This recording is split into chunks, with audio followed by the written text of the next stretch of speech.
मित्रांनो नमस्कार. अनटोल्ड स्टोरीच्या माध्यमातून पुन्हा एकदा तुमच्याशी गप्पा मारतोय आणि आजचा विषय तसा वेगळा. तुमच्या लायकीपेक्षा तुम्हाला जास्त पगार मिळतो का? तसं बघायला गेलं तर बहुतांशी लोकांना आपला पगार कधीच आपल्या लायकीपेक्षा जास्त मिळतो असं वाटतच नाही. सतत रडत असतात. पण एक गोष्ट नक्की आहे की हे कुठेतरी प्रत्येकाने टाळून पाहणं गरजेचं आहे.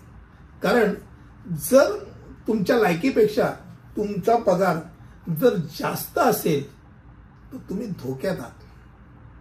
तुमचा मालक कधी तुम्हाला नारळ देऊ शकतो. आणि असे पेपरामध्ये अनेक वेळा आपल्याला वाचायला मिळतात.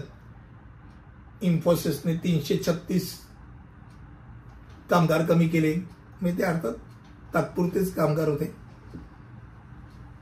यांनी 100 कमी केले कारण त्यांनी त्यांची लायकी प्रूव्ह केली नाही. सर्वात महत्वाची गोष्ट म्हणजे एका विशिष्ट ज्ञानाच्या नंतर काही लोकांना अपेक्षा जे असतात ते तुमच्या ज्ञानाच्याच नुसत्या नसतात, तर अनुभवाच्या असतात. त्यामुळे तो माणूस तुमच्या इकडे आवश्यक जर मालक म्हणून विचार करत असेल तर बाबा मी याला 20,000 पगार देत असेल तर किमान 20,000चं तरी त्याच्याकडनं मला आउटपुट आलं पाहिजे हे त्याच्या डोक्यात नसतं. आणि वेळेस नोकर किंवा जो काम करणारा असतो तो विचार काय करतो, अरे मालक एवढा कमवतोय, मला काय झालं त्यांनी 20 द्याला. अरे पण तू 20 काय, तू 10च्या तर लायकीचं काम करतो का?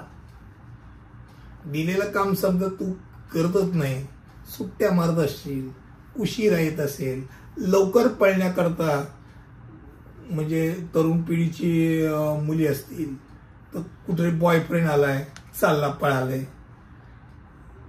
वाढदिवस आहे गायब होणं, कुठेतरी पिकनिकला गेले थकलो म्हणून एक्स्ट्रा 1 दिवस सुट्टी काढणं, अशा अनेक लाडाच्या गोष्टी होत असतात. किंवा आजारी पडणं, मेलेल्या व्यक्तीला परत एकदा मारणं.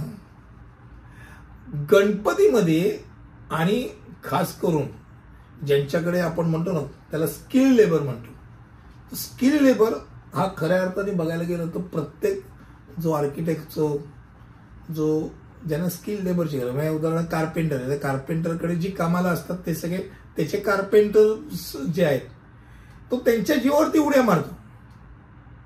आता ही मंडळी जी काही कोकणातली आपली महाराष्ट्रीयन मंडळी गणपती आणि होळीला जे गायब होतात तर तुम्ही कितीही सांगा त्यांना दाबून ठेवलं ना तो भले नोकरी सोडून देईल पण मी कोकणात जाणार.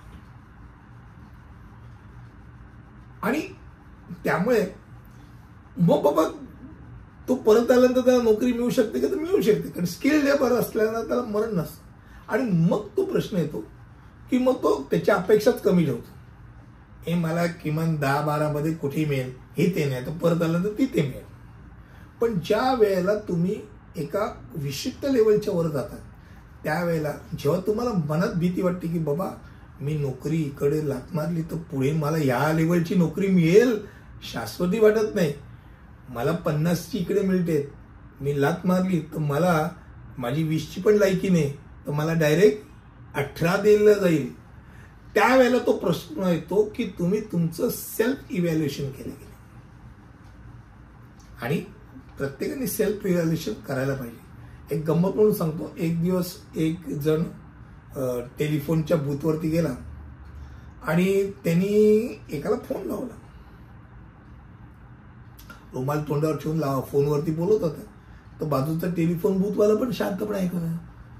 तर त्यांनी विचारलं, मालकीन बाई तुमच्याकडे काही काम आहे का?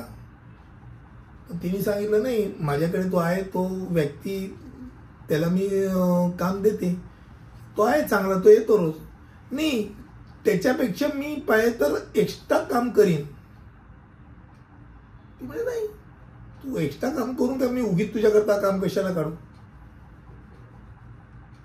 नाही मी त्याच्यापेक्षा 2-1 हजार रुपये कमी घेईन. तरी ती मालकीण म्हणजे नाही, तू 2000 जरी काम करत असल्यानंतर तू 2000 एक्स्ट्रा मागशील, त्याचे काय खायचे?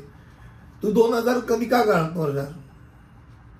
आणि असं चेक करत करत करत नाही. पण बघा ना, तुम्ही म्हणाल ना, तर मी तुमच्याकडे बाकी काही अपेक्षा नाही करणार, हे नाही करणार, एवढं सगळं बोलून सुद्धा त्या मालकीणीने सांगितलं नाही, मला तो जो आहे ना तो व्यवस्थित आहे आणि मी त्याच्या कामाबद्दल समाधानी आहे, मला त्याला नाही कमी करायचं.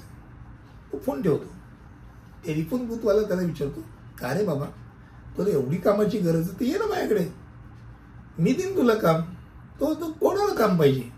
तर तुला. तू तर एवढ्या गवाया करत होतास की मी 1 तास जास्त काम करीन, कमी पगारात काम करीन, पडेल ते काम करीन सगळं. अहो सर, मीच माझ्या मालकिणीला तर फोन लावलेला. मला बघायचं होतं की तिच्या मनामध्ये मला काढून टाकायचं आहे का. मी स्वतःला इव्हॅल्युएट करत होतो की माझ्या कामाबद्दल ती बाई समाधानी आहे की नाही. हा मूळ मुद्दा आहे. तो सेल्फ इव्हॅल्युएशन फार महत्वाचं ठरतं. तर तुम्ही काम करत असता त्या कामातनं तुम्हाला समाधान मिळतं का, समोरच्याला समाधान मिळतं का? तुम्ही करत असलेल्या कामातनं तुम्हाला फायदा होत असेल, त्या समोरच्याला फायदा होतो का? तुम्हाला फायदा होत असेल, त्याला फायदा होणं गरजेचं आहे. तो तुम्हाला पगार का देईल? तुम्ही त्याला काहीच सर्व्हिस दिली नाही तर तुम्हाला पगार का देईल?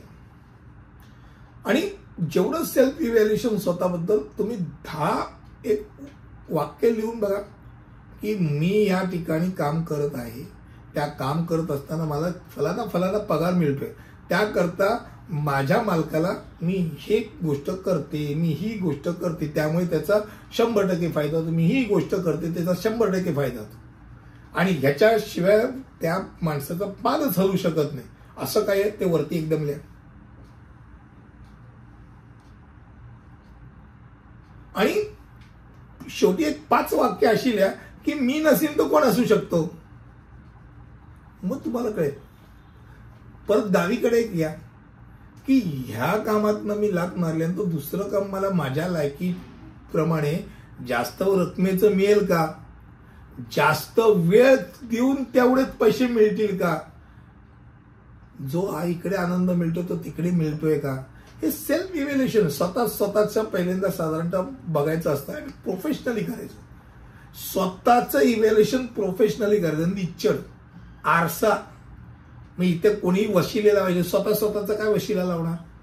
जेवढं तुम्ही साधं सरळ प्रामाणिकरित्या वैयक्तिकरित्या स्वतः करता आणि बिंदासरित्या जिथपर्यंत सेल्फ इव्हॅल्युएशन करत नाही तिथपर्यंत तुम्हाला तुमचा आरसा दिसणार नाही आणि तुम्ही एक भ्रामिक दुनियेत राहता की माझ्याशिवाय त्याचं पानच हलणार नाही, मी आहे म्हणून तो कमवते, मी फक्त गायब झाली की बघा अवस्था काय वाईट. ह्या सगळ्या गोष्टी बोलण्याच्या अगोदर स्वतःचं सेल्फ इव्हॅल्युएशन करायला नक्की विसरू नका. कारण सेल्फ इव्हॅल्युएशन फार आवश्यक असतं आणि हे रोजच्या जीवनामध्ये सुद्धा म्हणजे आई वडील मुलगा मुलगी या दोघांच्या मुला मुलीने पण आई वडिलांशी नातं ठेवताना ते विचारणं गरजेचं आहे. नवरा बायको, बायकोनी नवऱ्याला एक विशिष्ट वेळेच्या लेवलच्या पलीकडे समजा झापलं चेपलं तर नातं तुटण्याची शक्यता आहे. सेल्फ इव्हॅल्युएशन, बाबा कुठपर्यंत मी ताणलं तर ते टिकू शकतं तिथपर्यंत ताणा, रबर जास्त ताणायचं नाही, फुटतो तुटतो. सेल्फ इव्हॅल्युएशन फार आवश्यक असतं. नात्यांचं सेल्फ इव्हॅल्युएशन. तुमचे मित्रमैत्रिणी तुमच्याशी गप्पा मारतात, एक विशिष्ट वाक्य बोललं चिडवलं तरी तो सहन करतोय, पण किती सेल्फ इव्हॅल्युएशन पाहिजे त्याला. तो तुमचं मैत्री तोडता कामा नये. मग ते तुमच्या नात्यामध्ये ते जे काय चालतं ते ठीक आहे, पण कुठपर्यंत, दॅट इज इव्हॅल्युएशन. तसंच स्वतःचं इव्हॅल्युएशन करायला शिका. स्वतः तुम्ही वर चाललायत का तुमच्या जीवनामध्ये, तुम्ही आज ज्या स्थितीला आहेत, पुढच्या महिन्यात कुठच्या स्थितीला असाल, पुढच्या वर्षी कुठच्या स्थितीला असाल, तुम्ही आज जे काही कमवत आहे त्या कमवण्यावरती तुम्ही खुश आहात का, मग तीच खुशी पुढच्या वर्षी राहील का. जे क्लायंट आज तुमचे 100 आहेत ते पुढच्या वर्षी 100 राहतील का, त्यातले 5 तर गचकतील ना, 2 तर गचकतील, 5 जण इतर कोणाकडे जातील, मग तुमच्याकडे 90च उरतील. मग नवीन क्लायंट्स येत आहेत की नाही येत आहेत. Self evaluation. तुमचं उत्पन्नापासून सगळ्या गोष्टींवरती तुमचं सेल्फ इव्हॅल्युएशन ज्या वेळेला तुम्ही करता, प्रामाणिकरित्या करता, त्यावेळेला तुम्हाला कळतं तुम्ही कुठे उभे आहात. मला असं वाटतं विविध विषयांवरती, म्हणजे आपण सुरुवात केली, तुम्हाला जास्त पगार मिळतो का पासून सुरुवात केली, आणि मला वाटतं सेल्फ इव्हॅल्युएशनच्या निमित्ताने आपण सेल्फ इव्हॅल्युएशनचं महत्त्व या निमित्ताने केलं. अनटोल्डच्या स्टोरीच्या माध्यमातून नेहमीप्रमाणे अशाच गप्पा असतात. पुढच्या अनटोल्डच्या नवीन काहीतरी विषयावरती गप्पा मारून तिथपर्यंत इथे थांबतो. धन्यवाद.